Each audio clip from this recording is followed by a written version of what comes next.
اعوذ باللہ من الشیطان الرجیم بسم اللہ الرحمن الرحیم وعباد الرحمن الذین یمشون علی الارض ہونا واذا خاطبهم الجاہلون قالوا سلاما والذین یبیتون لربهم سجدا وقیاما والذین یقولون ربنا اصرف عنا عذاب جہنم ان عذابها کان غراما انہا ساءت مستقرا ومقاما والذین اذا انفقوا لم يسرفوا ولم يقتروا وكان بين ذلك قواما والذین لا يدعون مع اللہ الہا آخر ولا يقتلون النفس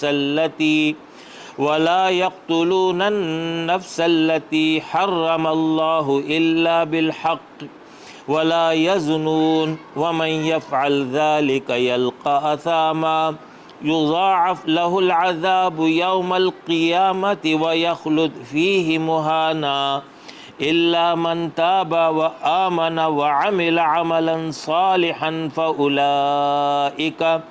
فأولئك يبدل الله سيئاتهم حسنات وكان الله غفورا رحيما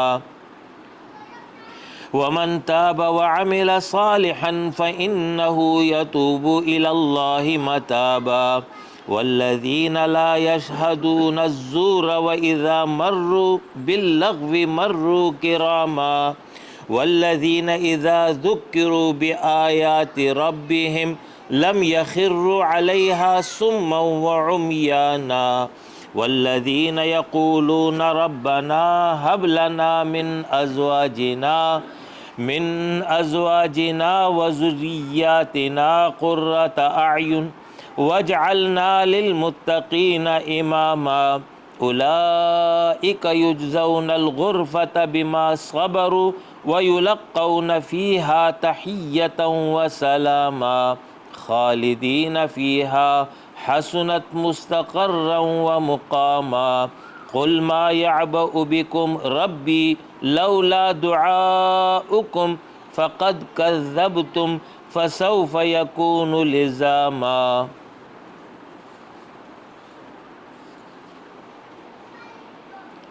سورہ الفرقان 19ویں سپارے کی سورت اور اس کی آخری آیات قراءت کی گئی ہیں۔ ان آیات مبارکہ میں اللہ رب العالمین نے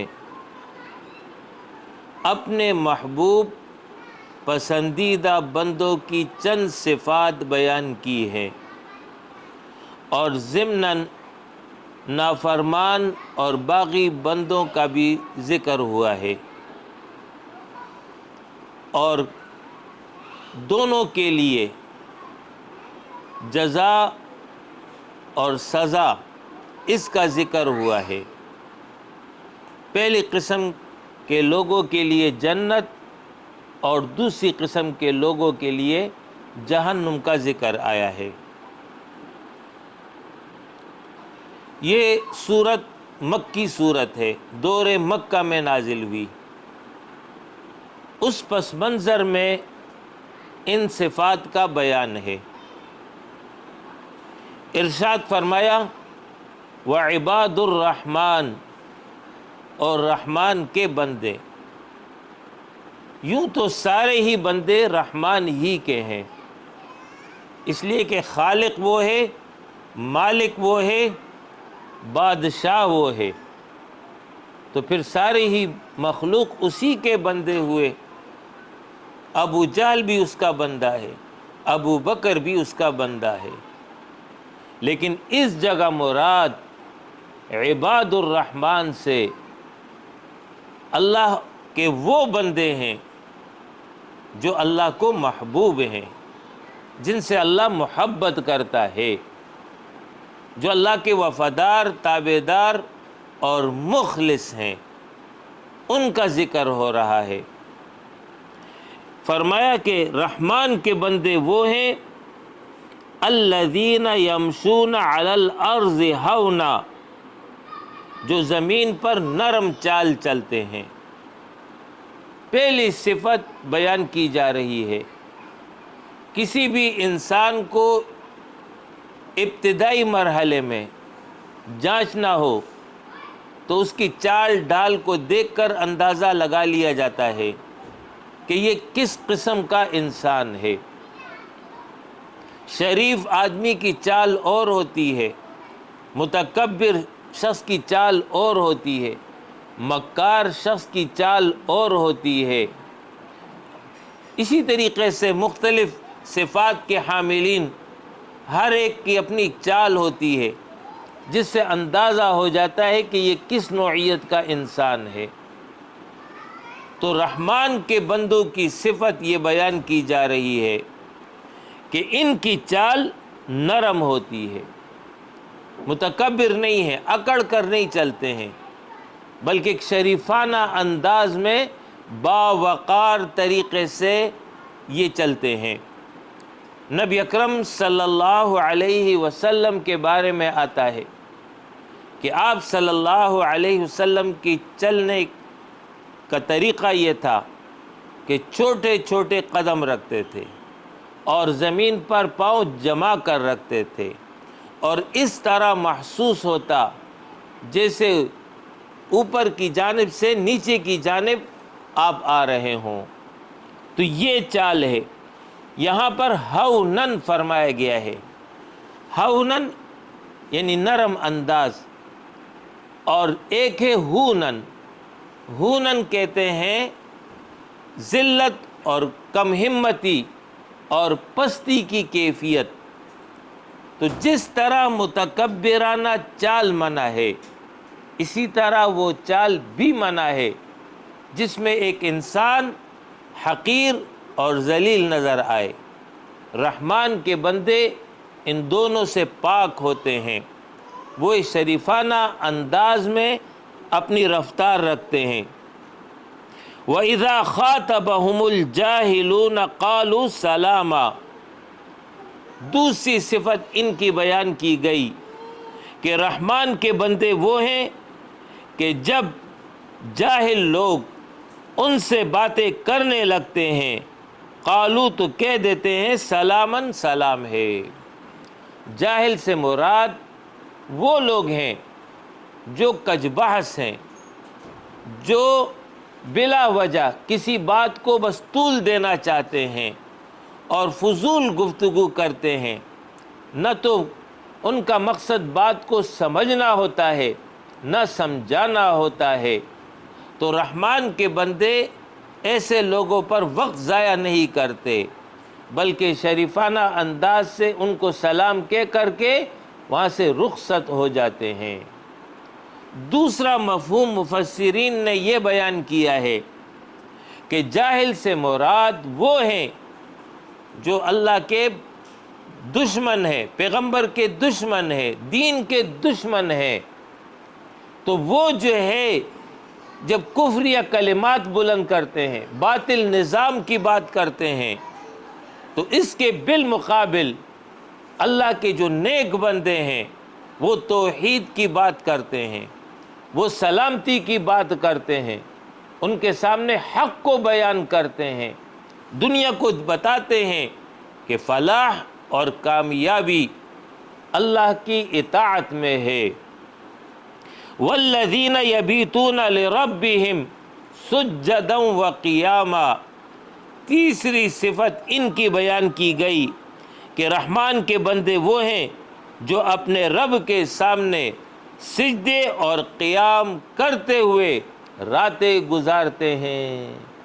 دن میں ان کی مصروفیت بتا دی کہ شریفانہ انداز سے رہتے ہیں، توحید کی دعوت دیتے ہیں اور کج بحثوں سے دور رہتے ہیں، اور رات کی صفت یہ بیان کی کہ یہ ایسے نہیں ہے کہ غافل ہو کر کے سو جائیں، بلکہ ان کا تعلق اللہ کے ساتھ مضبوط ہے، اور اسی تعلق کی وجہ سے راتوں کے آخری پہر میں یا ابتدائی پہر میں یہ کھڑے ہو کر کے اللہ کے حضور اس کے سامنے سجدہ ریز ہو جاتے ہیں، قیام کی حالت میں ہوتے ہیں، اس سے بخشش اور مغفرت طلب کر رہے ہوتے ہیں۔ والذین یقولون، رحمان کے بندے وہ ہیں جو یہ کہتے ہیں، ربنا اصرف عنا عذاب جہنم، اے رب ہمارے دور کر دے ہم سے جہنم کے عذاب کو، ان عذابها کان غراما، یقیناً جہنم کا عذاب چمٹ جانے والا ہے۔ یہ ہے رحمان کے بندوں کی صفت، باوجود اس کے کہ وفادار ہیں، مخلص ہیں، لیکن اپنی عبادت پر تکیہ نہیں کرتے کہ بس ہم نے اتنی عبادت کر لی ہے، ہم تو پہنچے ہوئے ہیں، ہم تو بخشے بخشائے ہیں۔ نہیں، بلکہ ان سب کے باوجود انہیں ڈر اور خوف لاحق رہتا ہے کہ کہیں ایسا نہ ہو کہ ہم نے جو عبادت کی اس میں کمی اور کوتاہی اور غفلت ہو گئی ہو، کہیں جو ہے صحیح طریقے سے عبادت نہ ادا ہوئی ہو۔ لہٰذا رحمان سے یہ دعا کرتے ہیں کہ اے اللہ جہنم کے عذاب سے ہمیں بچائے رکھو، ہم کمزور ہیں۔ انہا ساعت مستقرا و مقاما، یقیناً یہ جہنم ٹھہرنے اور رہنے کے لحاظ سے بدترین جگہ ہے۔ ٹھہرنے کا یہ کہ کچھ دیر کے لیے آدمی کسی جگہ ٹھہر جائے، اور رہنا یہ کہ وہاں مستقل اقامت اختیار کر لے۔ تو جہنم دونوں اعتبار سے بری جگہ ہے، وہاں کوئی رہ نہیں سکتا ہے، وہ تو عذاب ہے جس کے نتیجے میں انسان تکلیف کی حالت میں ہوگا۔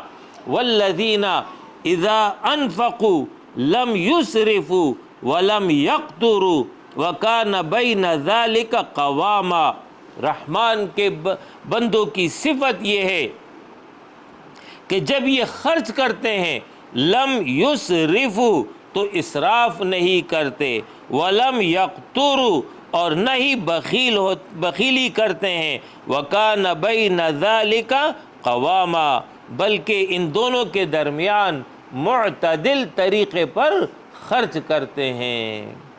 پہلی بات یہاں بیان کی جا رہی ہے اسراف۔ اسراف اس کو کہتے ہیں کہ جائز جگہ ہے لیکن وہاں پر ضرورت سے زیادہ خرچ کرنا۔ آج کل جیسے شادی بیاہ کی تقاریب میں ہوتا ہے یا کوئی اور تقریب ہو تو اس میں جو ہے فضول خرچی ہو رہی ہوتی ہے۔ اسی طریقے سے لباس کے معاملے میں، باقی چیزوں کے معاملے میں حد سے زیادہ، ضرورت سے زیادہ خرچ کرنا یہ اسراف کہلاتا ہے۔ جبکہ دوسرا ہے تبذیر۔ تبذیر کہتے ہیں گناہ کے کام میں خرچ کرنا۔ تو رحمان کے بندے نہ تو تبذیر کرتے ہیں اور نہ ہی اسراف کرتے ہیں۔ اور تیسری بات یہاں پر، دوسری بات اس آیت میں یہاں بیان ہوئی، اور نہ یہ بخیل ہے۔ بخیل کا مطلب یہ ہے کہ جتنی ضرورت ہے اس سے کم خرچ کرنا، ایسا بھی نہیں کرتے۔ مثال کے طور پر کسی جگہ پر خرچ کرنا پڑ جائے اور اصل مقدار خرچ کی وہ 60 روپے ہے، تو اب 70 روپے خرچ کرنا یہ اسراف ہے، اور 60 کی جگہ 40 پر گزارا کرنا یہ بخل ہے۔ تو یہ بخل بھی نہیں ہے، بخیل بھی نہیں ہے، اور یہ اسراف بھی نہیں کرتے۔ ایسا نہیں کہ مال کو جمع کر کے رکھتے ہیں، نہ اپنے اوپر خرچ کرتے ہیں، نہ اپنے بیوی بچوں پر خرچ کرتے ہیں، ان کا جو جائز حق ہے وہ بھی پوری طرح نہیں دیتے، ایسا نہیں کرتے۔ اور نہ ہی گناہ کے کام میں خرچ کرتے ہیں، اور نہ ہی جائز جگہ پر ضرورت سے زائد خرچ کرتے ہیں، بلکہ ان کی صفت یہ ہے کہ یہ اعتدال کی حالت میں معتدل طریقے سے خرچ کرتے ہیں۔ والذین لا يدعون مع اللہ الہا آخر، رحمان کے بندے وہ ہیں جو نہیں پکارتے اللہ کے ساتھ کسی اور معبود کو، ولا يقتلون النفس التي حرم اللہ الا بالحق، اور نہ کسی ایسے شخص کو قتل کرتے ہیں جس کے قتل کو اللہ نے حرام قرار دیا ہو، الا بالحق، ہاں سوائے حق کے، ولا یزنون، اور نہ یہ زنا کرتے ہیں، ومن یفعل ذالک، اور جو کوئی یہ کام کرے، یلقا اثاما، تو وہ اپنے اوپر سخت وبال لائے گا، جو عذاب کی صورت میں، جہنم کی صورت میں ہوگا۔ اس آیت میں اللہ رب العالمین نے 3 گناہ کا ذکر کیا ہے۔ یہ وہ 3 گناہ ہیں جو اس وقت جس وقت قرآن نازل ہو رہا تھا عرب معاشرے میں عام ہو چکے تھے، اس لیے ان 3 گناہوں کا ذکر ہوا ہے۔ پہلا گناہ جو ذکر ہوا وہ یہ ہے کہ شرک کرنا، اللہ کے ساتھ کسی اور کو شریک قرار دینا، اس کی ذات میں، اس کی صفات میں، اس کے حقوق اور اختیارات میں کسی اور کو شریک قرار دینا، یہ انتہائی سنگین جرم ہے، اور اگر شرک کی حالت میں کوئی مر گیا تو قیامت میں یہ ناقابل معافی جرم بن جائے گا، اور ہر صورت میں اسے جہنم میں داخل کر دیا جائے گا۔ البتہ دنیا میں جیسے ذکر آگے آ رہا ہے توبہ کرنے پر معاف ہو جاتا ہے۔ تو سب سے بڑا جرم شرک ہے۔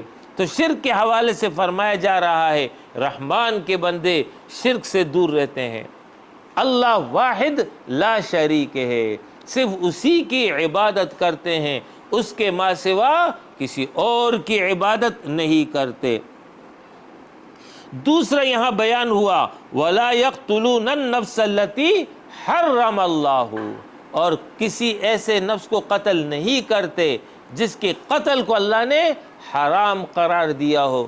یہ اس وقت عرب معاشرے میں عام تھا، یہ قبائل میں منقسم تھے، قبیلوں میں اختلاف پیدا ہو جاتا، کسی بھی قبیلے کا کوئی فرد قتل ہو جاتا تو پھر جوابی کارروائی شروع ہو جاتی، اور پھر دونوں قبیلے ایک دوسرے کے بے گناہ لوگوں کو اس طریقے سے بے دریغ قتل کیا کرتے تھے۔ ایک نہ رکنے والا ایک سلسلہ تھا جو جاری ہو جاتا۔ اسی طریقے سے ڈاکہ ڈالنا، لوگوں کے مال کو لوٹنا اس معاشرے کے اندر عام تھا۔ تو اسی پس منظر میں اس کا ذکر کیا کہ رحمان کے بندے کسی نفس کو قتل نہیں کرتے الا بالحق، ہاں حق کے ساتھ ہو تو پھر جو ہے وہ قتل کرتے ہیں۔ بالحق سے مراد یہ ہے ایک شخص کفر کی حالت میں ہے اور کفار کی طرف سے مسلمانوں پر حملہ آور ہے، میدان قتال میں ہے، تو وہاں پر جو ہے اس کو قتل کرنا قتل بالحق ہے۔ دوسرا یہ ہے کہ کوئی شخص کسی کو ناحق قتل کر دے تو جواباً اس کو قصاصاً قتل کیا جاتا ہے، تو یہ قتل بالحق ہے۔ تیسرا یہ ہے کہ کوئی اپنی عزت اور اپنے مال کے تحفظ کی وجہ سے ڈاکو کو، چور کو قتل کر دے کہ اس کے بغیر کوئی چارہ کار نہیں ہے، ورنہ اس کی عزت خطرے میں ہے، اس کا مال خطرے میں، اس کی بیوی بچے خطرے میں ہے، تو اس لیے وہ قتل کر دیتا ہے، تو یہ قتل بالحق ہے۔ اسی طرح وہ شخص جو مسلمان ہو لیکن مرتد ہو جائے، کفر کی طرف پلٹ جائے، تو وہ قتل بالحق ہے۔ لیکن یاد رکھیے مرتد کو سزا دینا، اسی طریقے سے قاتل کو سزا دینا، یہ عدالت کا کام ہے۔ اسی طرح وہ زانی جو شادی شدہ ہو اور زنا کا عمل کر جائے تو اسے سنسار کیا جاتا ہے، تو یہ سزا بھی بذریعہ عدالت ہوگی، سرکار کا کام ہوگا، حکومت کا کام ہوگا کہ وہ سزا دے، افراد اپنے طور پر یہ اقدام نہیں کر سکتے۔ ولا یزنون، اور تیسرا جو اس زمانے کا عام گناہ تھا وہ تھا زنا۔ زنا کو یہ لوگ عیب نہیں سمجھتے تھے اور فخریہ انداز میں اپنے اشعار میں ان کے شعراء بیان کیا کرتے تھے، اپنے محبوبہ کا ذکر کیا کرتے تھے۔ تو قرآن میں اللہ فرما رہا ہے رحمان کے بندے ولا یزنون، زنا نہیں کرتے، ان تینوں گناہوں سے وہ پاک اور صاف رہتے ہیں۔ وَمَن يَفْعَلْ ذَلِكَ، اور جو کوئی یہ کام کرے گا یلقا اثاما، تو وہ اپنے اوپر سخت وبال لائے گا، اور وبال ذکر کیا کہ جہنم کے عذاب کی صورت میں ہوگا۔ یضاعف لہ العذاب یوم القیامت، اسے قیامت کے دن دوہرا عذاب دیا جائے گا، نہ رکنے والا عذاب ہوگا، تسلسل کے ساتھ جاری ہوگا، اور وقت کے ساتھ ساتھ اس میں شدت آتی چلی جائے گی۔ وَيَخْلُدْ فِيهِ مُهَانًا، اور وہاں وہ ذلت اور خواری کے ساتھ ہمیشہ اس میں رہے گا۔ یہ ہے سزا ان لوگوں کی۔ إِلَّا مَنْ تَابَ، ہاں مگر وہ جو توبہ کر لے، وَآمَنَ، اور ایمان لے آئے، وَعَمِلَ عَمَلًا صَالِحًا، اور نیک اعمال اختیار کر لے، فَأُولَئِكَ يُبَدِّلُ اللَّهُ سَيِّئَاتِهِمْ حَسَنَاتٍ، یہ وہ لوگ ہیں جن کے گناہوں کو اللہ نیکی سے بدل دے گا۔ وہ کیسے بدلے گا؟ وَكَانَ اللَّهُ غَفُورًا رَحِيمًا، اور اللہ بخشنے والا، مہربانی کرنے والا ہے۔ تو فرمایا کہ جو اتنے بڑے جرائم کا مرتکب ہو گیا، لیکن مرنے سے پہلے زندگی میں کسی بھی مرحلے پر اس نے جو ہے توبہ کر لی اور اسلام قبول کر لیا، ایمان اختیار کر لیا، اور اس کے بعد وہ نیک اعمال کرتا رہا، مومن بن گیا، تو فرمایا اس کا بدلہ یہ ہے کہ نہ صرف یہ کہ اللہ رب العالمین اس کے سابقہ گناہوں کو معاف کر دے گا، بلکہ مزید یہ ہے کہ اس کے گناہوں کو، اس کے خطاؤں کو اللہ نیکی سے بدل دے گا۔ تو کیسے بدلے گا کہ گناہ نیکی سے بدل جائے؟ تو جواب دے دیا، وَكَانَ اللَّهُ غَفُورًا رَحِيمًا، اللہ بخشنے والا ہے، مہربان ہستی ہے، لہٰذا یہ اس کی طرف سے انعام ہے، فضل ہے کہ ایک شخص اپنے دامن میں کوئلہ لے کر آیا، لیکن جب اللہ کے پاس پہنچا، ندامت کا اظہار کر دیا، اللہ سے توبہ طلب کر لی، تو یہی کوئلہ اللہ اس کو سونے میں تبدیل کر دیتا ہے۔ یہ اللہ کی طرف سے بخشش ہے، اس کا فضل ہے، اس کا انعام ہے۔ ایک مفہوم یہ ہے۔ دوسرا مفہوم یہ ہے، یبدل اللہ سیئاتہم حسنات، جب انسان کسی گناہ سے توبہ کرتا ہے تو یہ توبہ کرنا بذات خود ایک نیکی کا عمل ہے، لہٰذا توبہ کرنے کے نتیجے میں وہ گناہ مٹ گیا، اور توبہ کرنے کے نتیجے میں ایک نیکی اس کے اکاؤنٹ میں جمع ہو گئی۔ تو جتنے گناہوں سے توبہ کی اتنے گناہ مٹ گئے، اور اتنے گناہوں کی توبہ کی وجہ سے اتنی نیکیاں ادھر جمع ہو گئیں۔ یبدل اللہ سیئاتہم حسنات، اس طرح اللہ اس کے گناہوں کو نیکی سے بدل دیتا ہے۔ تو تین شرطیں یہاں ذکر ہو گئی۔ نمبر ایک، توبہ کر لے، جو عمل وہ کر رہا تھا اس سے رک گیا ہے، وآمنا، اور ایمان اختیار کر لے، پہلے شرک کی حالت میں تھا، اب ایمان کی حالت میں آ گیا۔ تیسرا یہ کہ وعمل عملا صالحا، نیک اعمال اختیار کر لے۔ عمل صالح تین چیزوں سے بنتا ہے۔ پہلا یہ کہ وہ عمل اللہ اور اس کے رسول کی تعلیمات کے عین مطابق ہو، یعنی اللہ نے حکم دیا ہے یا پیغمبر نے حکم دیا ہے۔ دوسرا یہ ہے کہ وہ عمل پیغمبر کے طریقے کے مطابق ہو۔ تیسرا یہ ہے کہ یہ عمل اس نے خالص اللہ کی رضا اور خوشنودی کے لیے کیا ہو، دنیا کی کوئی غرض اس میں نہ ہو۔ جب یہ تین شرطیں کسی بھی عمل میں پائی جائیں گی تو وہ عمل عمل صالح بن جائے گا۔ مثال نماز ہے، نماز اللہ کا حکم ہے، لہٰذا پہلی شرط تو آ گئی۔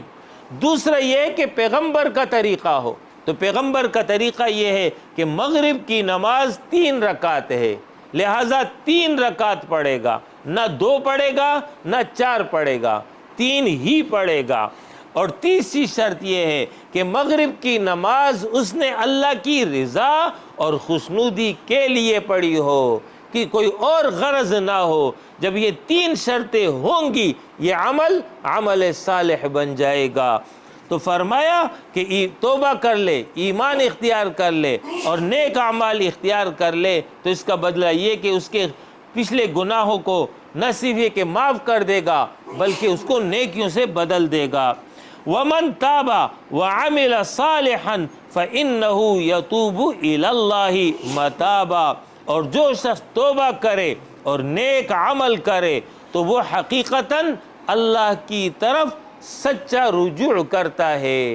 اس آیت میں مراد وہ گناہگار ہے جو مومن ہے لیکن اس سے یہ بڑے بڑے گناہ صادر ہو گئے۔ پہلی آیت میں ان لوگوں کا ذکر تھا جو کافر تھے، تو وہاں پر ایمان کی شرط ذکر کی گئی ہے، اور اس آیت میں ایمان کا ذکر نہیں ہے بلکہ فرمایا من تابا، توبہ کر لے، وعمل صالحا، اور نیک اعمال اختیار کر لے۔ تو یہ ذکر ہے ان لوگوں کا جو پہلے سے مومن ہے لیکن وہ گناہ کے مرتکب ہو گئے اس بڑے، تو پھر ایسی صورت میں اللہ فرما رہا ہے کہ اگر مومن ہے، مسلمان ہے، لیکن یہ گناہ اس سے سرزد ہو گیا تو توبہ اختیار کر لے اور نیک اعمال اختیار کر لے، تو یہ جو ہے صحیح معنوں میں اس نے توبہ کر لی ہے، رجوع کر لیا ہے، اللہ رب العالمین جو ہے اس کی بھی مغفرت کر دے گا۔ والذین لا یشہدون الزور، اور رحمان کے بندے وہ ہیں جو جھوٹی گواہی نہیں دیتے۔ جھوٹی گواہی یہ جو ہے کبیرہ گناہ ہے، اور کبیرہ گناہ ہی نہیں بلکہ بڑے بڑے گناہوں میں سے اکبر الکبائر میں سے ایک گناہ ہے۔ اور جھوٹی گواہی کی ایک قسم تو عام معروف ہے جس کو میں اور آپ بخوبی سمجھتے ہیں کہ ایک واقعہ نہیں ہوا ہے، ایک کام کسی نے نہیں کیا ہے اور اس کو بیان کیا جائے، یہ ہے جھوٹی گواہی، یہ پہلی قسم۔ جھوٹی گواہی کی دوسری قسم یہ ہے کہ گول مول بات کی جائے، جو اصل بات ہے وہ چھپا دی جائے۔ تیسری صورت یہ ہے کہ پوری بات نہ کی جائے بلکہ آدھی بات ذکر کی جائے اور آدھی بات جو ہے وہ چھپا لی جائے، جس کے نتیجے میں حقدار کا حق ضائع ہو جائے۔ تو یہ سب قسمیں جو ہیں جھوٹی گواہی میں آتی ہے۔ تو فرمایا رحمان کے بندے جھوٹی گواہی نہیں دیتے۔ دوسرا معنی لا یشہدون الزور، زور سے مراد گناہ کے کام ہے، لغو اور بیہودہ کام ہے۔ تو اس جگہ پھر مفہوم یہ ہوگا کہ رحمان کے بندے گناہ کی مجلس میں اور اسی طریقے سے بیہودہ مجلس میں، لا یعنی مجلس میں حاضر نہیں ہوتے۔ رحمان کے بندے اپنی زندگی کو قیمتی سمجھتے ہیں، اس کے لمحات کی قدر کرتے ہیں، اس کے ذریعے آخرت کی تیاری کرتے ہیں، تو وہ اپنے وقت کو ضائع اور برباد نہیں کرتے۔ گناہ کی مجلس اور بیہودہ مجلس اور لغو مجلس، اس میں یہ لوگ حاضر نہیں ہوتے۔ وَإِذَا مَرُّوا بِاللَّغْوِ مَرُّوا كِرَامًا، اور جب کبھی کسی لغو چیز پر ان کا گزر ہوتا ہے تو شرافت سے گزر جاتے ہیں۔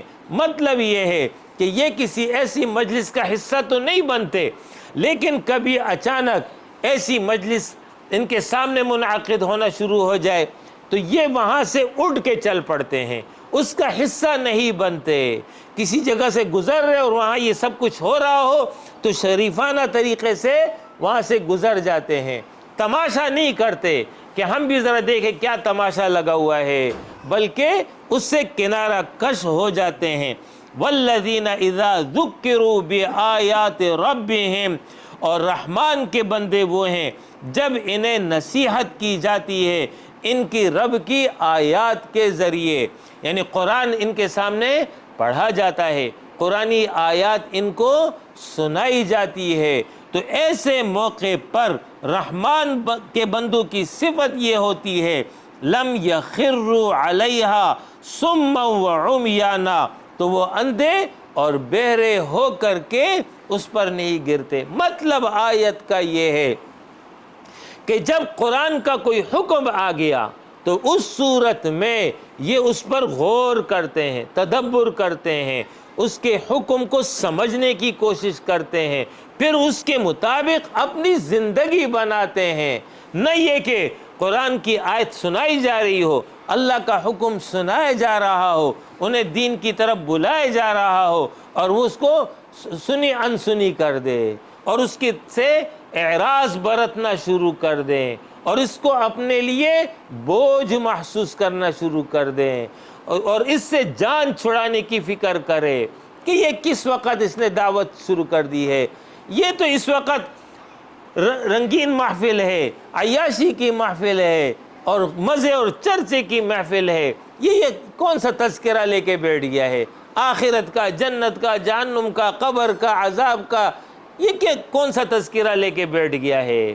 آؤ چھوڑو ان کو، مزے کرو، انجوائے کرو، تو پھر وہ جو ان کاموں میں لگ جاتے ہیں۔ لیکن رحمان کے جو بندے ہوتے ہیں ان کے سامنے جب قرآن کا حکم آ جائے، اللہ کی تعلیم آ جائے، تو وہ فوراً متوجہ ہو جاتے ہیں، میرے رب کا حکم ہے، میرے رب کی تعلیم ہے۔ پھر جو آیت وہ سن لیتے ہیں اس کو سمجھنے کی کوشش کرتے ہیں، پھر اپنی زندگی کو اس کے مطابق بنانے کی سعی میں لگ جاتے ہیں۔ تو ان کی صفت بیان کی کہ یہ اس پر اندھے اور بہرے ہو کر نہیں گرتے۔ والذین یقولون ربنا ھب لنا من ازواجنا، اور رحمان کے بندے وہ ہیں جو یہ دعا کر رہے ہوتے ہیں، اے رب ہمارے، ھب لنا من ازواجنا، بخش دے ہمیں ہماری بیویوں سے، وذریاتنا، اور ہماری اولاد سے، قرۃ اعین، آنکھوں کی ٹھنڈک۔ مطلب آیت کا یہ ہے کہ یہ خود نیک ہیں، اللہ کے فرمانبردار بندے ہیں، تو ساتھ میں اللہ سے دعا کرتے ہیں کہ اے اللہ ہماری اولاد کو بھی نیک بنا دے، ہماری بیویوں کو بھی نیک بنا دے، ہمارے گھر میں نیکی کا چلن عام ہو جائے۔ جب بیوی نیک ہوگی، اولاد نیک ہوگی، تو یہ شوہر کے لیے اور باپ کے لیے آنکھوں کی ٹھنڈک کا ذریعہ اور سبب بن جائے گی۔ لہٰذا رحمان کے بندے نہ صرف یہ کہ اپنے اولاد کی تربیت کرتے ہیں، بلکہ اس کے ساتھ ساتھ اللہ سے ان کے لیے دعا بھی کرتے ہیں۔ وَجْعَلْنَا لِلْمُتَّقِينَ إِمَامًا، اور اے اللہ ہمیں متقین کا امام بنا دے۔ کیا مطلب ہے؟ مطلب یہ ہے کہ ہر باپ اپنے اولاد کا امام ہوتا ہے اور ہر شوہر اپنی بیوی کا امام ہوتا ہے۔ تو دعا یہ ہو رہی ہے کہ اللہ میں متقین کا امام ہو، یعنی میری اولاد متقی بن جائے، میری بیوی متقی بن جائے، اور اس سے بڑھ کر یہ کہ اے اللہ مجھ میں اتنی استعداد پیدا فرما، مجھے اتنی توفیق عطا فرما کہ میں نیکی کے ایسے مقام تک پہنچ جاؤں کہ میں متقین کا امام بن جاؤں۔ جو عام مسلمان ہیں، نیک وکار ہیں، میں ان سے آگے بڑھ جاؤں نیکی کے میدان میں۔ سبقت الی الخیر، یہ وہ میدان ہے جس میں آدمی کو، جس میں انسانوں کو ایک دوسرے سے آگے بڑھنا چاہیے۔ اولئک، یہ رحمان کے بندے وہ ہیں، یجزون الغرفۃ، جن کو بدلے میں اللہ رب العالمین عطا کرے گا جنت کے بالا خانے۔ جنت میں 100 درجات ہیں اور 2 درجوں کے درمیان آسمان اور زمین جتنا فاصلہ ہے، اور یہ درجات انسان کو ان کے اعمال کے بدلے میں اللہ عطا کرے گا۔ جنت میں داخلہ اللہ کے فضل پر ہوگا، جس پر اللہ فضل فرمائے گا داخل کر دے گا، لیکن داخل ہونے کے بعد پھر جو درجات کا تعین ہے وہ انسان کے اعمال کریں گے۔ لہٰذا جو ان اعمال سے متصف ہیں ان کے لیے اللہ فرما رہا ہے کہ یہ جنت کے بالا خانوں میں ہوں گے، بلند درجوں میں انہیں جو ہے رکھا جائے گا۔ وَيُلَقَّوْنَ فِيهَا تَحِيَّةً وَسَلَامًا، اور وہاں پر انہیں دعا اور سلام پہنچایا جائے گا۔ جب یہ داخل ہوں گے اپنے جنت کے محل میں، تو راستے میں بھی اور جنت کے محل کے باہر بھی فرشتے موجود ہوں گے، وہ ان کا استقبال کریں گے۔ سلام علیکم، تم پر سلامتی ہو، خوش رہو، خوش آمدید، مرحبا، اور اسی طرح اہل جنت بھی ایک دوسرے کو سلام کریں گے۔ خالدین فیہا، ہمیشہ رہیں گے اس جنت میں، حسنت مستقرا و مقاما، وہ بہت ہی اچھی جگہ اور عمدہ مقام ہے۔ جہنم کے بارے میں فرمایا تھا ساعت مستقرا و مقاما، بری جگہ ہے ٹھہرنے کی اور رہنے کی، اور جنت کے بارے میں اللہ فرما رہا ہے یہ بہت ہی اچھی جگہ اور عمدہ مقام ہے جو اللہ رحمان کے بندوں کو عطا کرے گا۔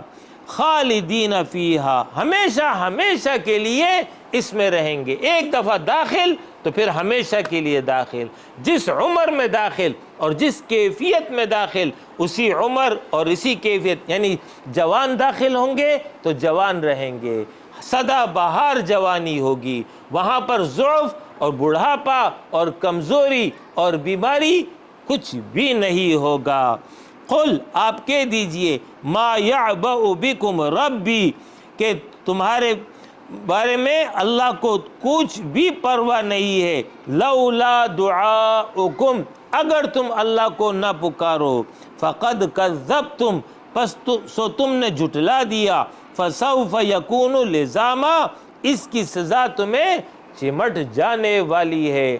یہ آخری آیت، جیسے میں نے ذکر کیا سورہ الفرقان مکی صورت ہے، تو اس آخری آیت میں مشرکین مکہ کو بالخصوص خطاب کیا گیا، اور ہر مجرم کو اور ہر باغی کو اور ہر اس شخص کو جو اللہ کو نہیں مانتا اس کو یہ خطاب ہے کہ اگر تم اللہ کی عبادت نہیں کرتے ہو، اللہ کو نہیں پکارتے ہو اور اللہ کے ماں سوا کسی اور کی عبادت کرتے ہو، تو اللہ نے جواب دے دیا کہ پیغمبر تم ان کو کہہ دو کہ تمہارے رب کو اس کی کوئی پرواہ نہیں، وہ مستغنی ذات ہے، کہ تم اگر نہیں پکارتے ہو تو اس کی بادشاہی پر کوئی فرق نہیں آتا، یہ جو کچھ کر رہے ہو اس کا وبال تم پر ہی پڑے گا۔ اب قیامت میں ایسے عذاب سے واسطہ پڑے گا کہ جان بچانا محال ہو جائے گا، لہٰذا یہ ان کو تنبیہ کر دی ہے کہ اپنی اصلاح کر لو، اس میں تمہارا فائدہ ہے، نہیں کرو گے تو اللہ کا کوئی نقصان نہیں ہے۔ وآخر دعوانا ان الحمد للہ رب العالمین۔